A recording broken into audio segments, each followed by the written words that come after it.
Hey, what's up? It's me, Joe Girard, and today I'm talking about personal branding and being known for something. Boom. No, this is me. Anyways, I like this mug. My new thing is I'm collecting cool mugs, and I got this monkey one. I have a giraffe one now named Darren. And what I want to talk to you today about is personal branding and how your reputation and who you are can enter the room before you do. And I'm going to share with you a couple stories on some big ahas that I've had and ways that you can take advantage of your personal branding right now across all your communication. So let's get started.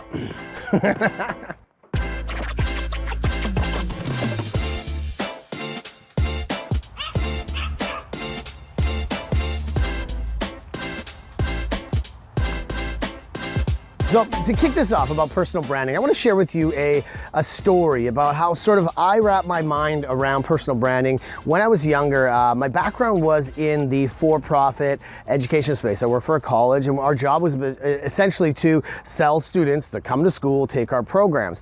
And like a lot of people in that space, often we get wrapped up in, well, what's the program? How much does it cost? When does it start? How many hours? So we think that's what our job is when we're selling. So people would ask very specific questions when we talk about the 5 buying decisions. They would come in and they want to know the details. But what I realized a long time ago was that my skill set was not how well I remembered the programs and become an extension of our website, but more so how to become an expert on careers, career change, personal planning, and helping people deal with all the information that's out there. So as I started to work through that part of my career, I wanted to be known as the person that if you need help with a career change, if you need help just wrapping your mind around next steps that you need to do, I'm the one that you need to talk to. And I was just thinking about how great this mug is, by the way.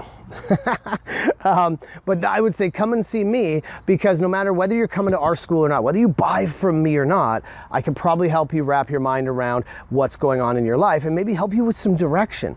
And so that was one way that I absolutely skyrocketed my business in that role. And I was a top performer for many, many years and broke tons of records, had lots of fun doing it.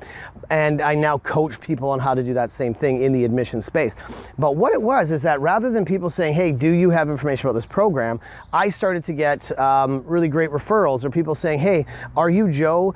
I heard that you're the one that I could talk to because I'm not sure if I like my job anymore. Could you help me with some direction? Could you help me with some of this stuff? And so that was really where the power of my conversation was whether you, like I said, whether you buy from me or not, let's have a conversation about change. Let's really look at what's going on in your life, and does it even make sense for you to go to school? Does it even make sense for you to have this product? But let's have a conversation around that. And that very quickly was the cornerstone for everything that I did. It was always about how can I help somebody with this conversation. So then think about how it will work with referrals. Rather than saying, do you know anybody that wants to take a program or buy my product, it would be, do you know anybody that wants to have this conversation?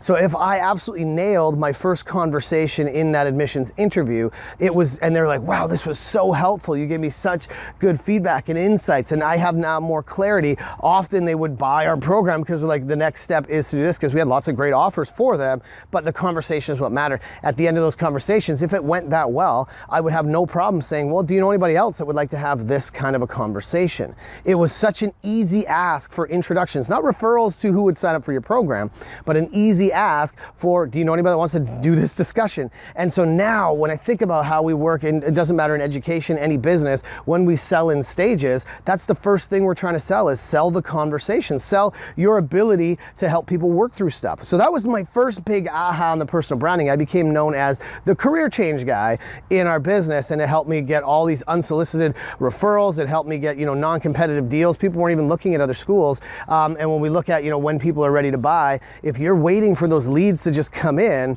you're missing a big opportunity to create your own personally developed referrals in that space and in any space, so that people aren't going, well, I'm picking you versus somebody else, right? So that was the first part of the personal branding in that space. The other part of it is the second big sort of unlock that I had for my brain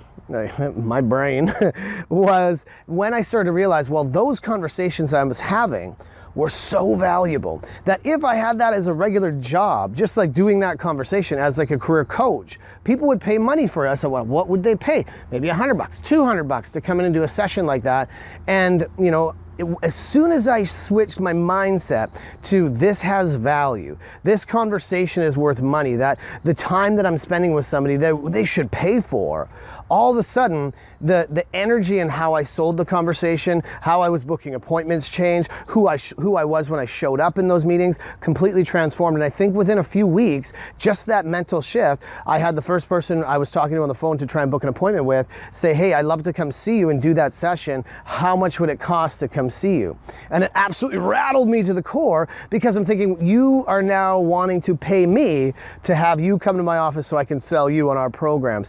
And that was the aha that really stuck for me, is that, you know, it's not about it's not about, you know, like the product. It's not about the service, and it is about you, but it's also the value in the conversation. And no matter whether you're selling something that's, you know, maybe highly commoditized, but I was talking to somebody the other day, and they're getting, you know, they're having price issues with their customers. They're, you know, they're trying to get nickeled and dimed.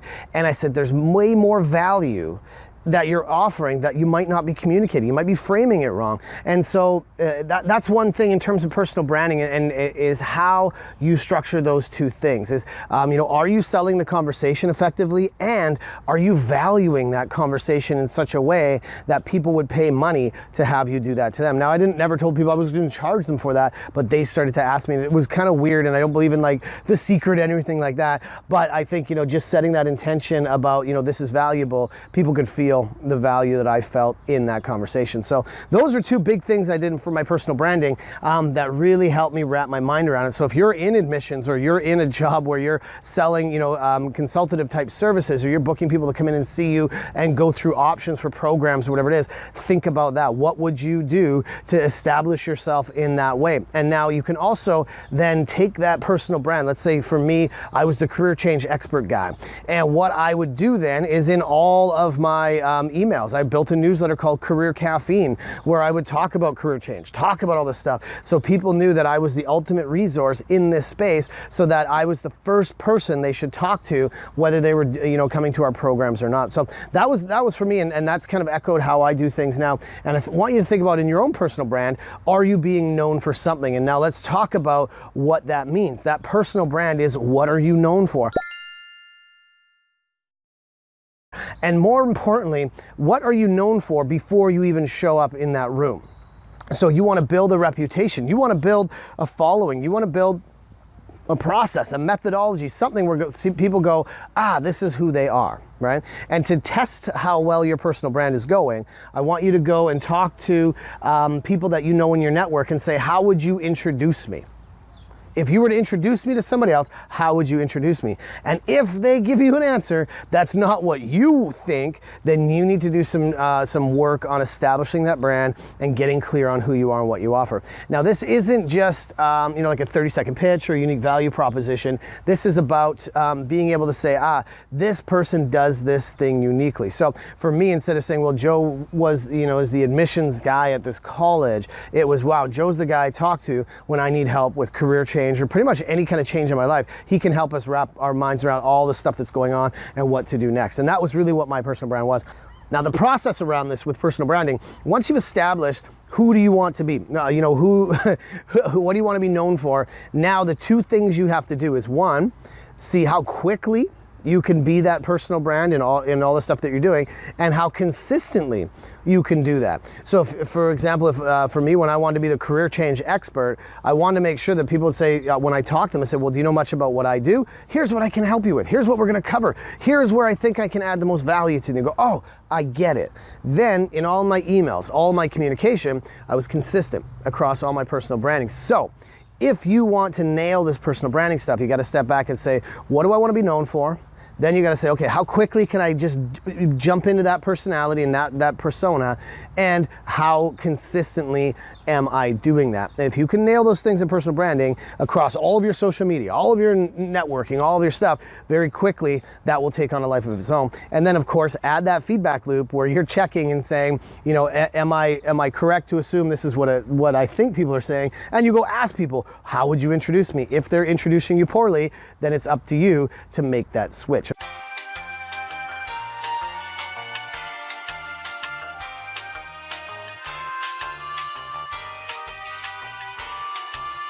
So that's it, personal branding in a nutshell. You want to make sure that you know who you are, you know how you want people to introduce you, that you're doing it as quickly as possible, that people go, oh, that is what I thought it was, and that you're consistent across all of your channels, social media, face-to-face, emails, everything, phone calls, so people go, this is who I expected, and people now will do business with you. Now, don't be afraid to even piss people off with your personal brand and push people away, because you'll do more good by attracting people that really understand who you are instead of trying to be all things to everybody. So that's the key there. Now, I would say go and apply this. Now, write down who do you want to be, what do you want to be known for, and then go test it. The feedback loops are going to be the most important thing, where you're asking people, how would you introduce me? And you get better and better at making sure that that's all, perception is reality. So hope that helps. Go and apply that. That's part of our programs. That's part of what we do, is really understanding that you sell you first versus product and service. You'll connect faster with your customers. You'll be able to get those non-competitive deals. You'll drive your referrals, and you're going to get